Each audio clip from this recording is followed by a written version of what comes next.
been trying out some POSCA pens, the brush pens and pin pens. I do have some of the POSCA bullet tip pens, but I don't use them that much because I'm not over keen on bullet tip nibs, although I like the fact that the paint is bright colours and very opaque.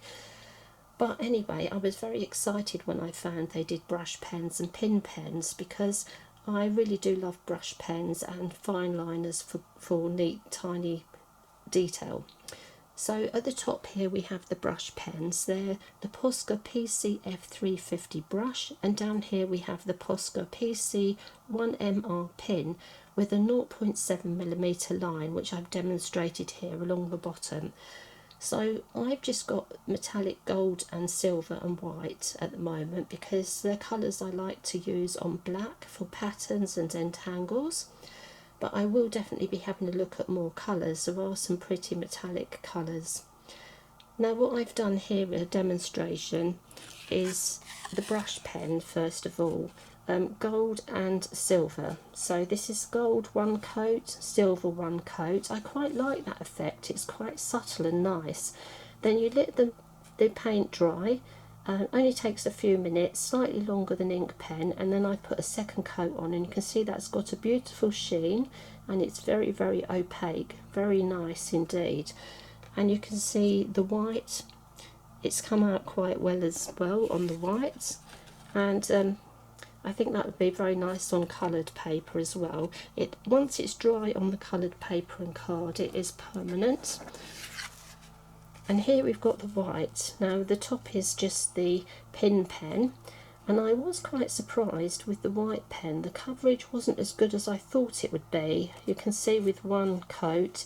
Now often with ink pens you do have to layer up the white, and that was two coats, and I think if I'd done a third coat that would have been even more opaque and really good for covering up little mistakes on white paper as well. You have to be careful when it's drying. I just smudged it with my finger there, and I did get quite a lot of paint on my fingers as well because I'm a little bit messy. So with these brush pens, there's a feature I really like. I've been using them. So the nib was white brush, but it's now tinted gold, and it's a little spring cap there. This end comes off. Keep this bit, don't throw it away. There's a little button there, and you can press that and you can get a little boost of colour. So if the colour isn't as intense as you want, you can give it a boost, which I think is really good. And I'm not sure, I haven't seen any other pens like that, but they may be around, but not ones that I've seen. And then with the pin pens, you've just got the typical little metal and a little nib on the end.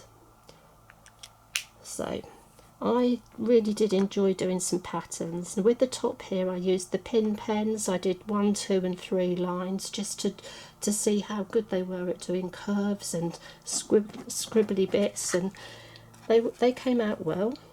And with this I outlined with the white pin pen, and I filled in with the gold and the silver brush pen, and I'm really pleased with the way that's come out. It's got a nice sheen to it and a nice coverage. And the same with this card here.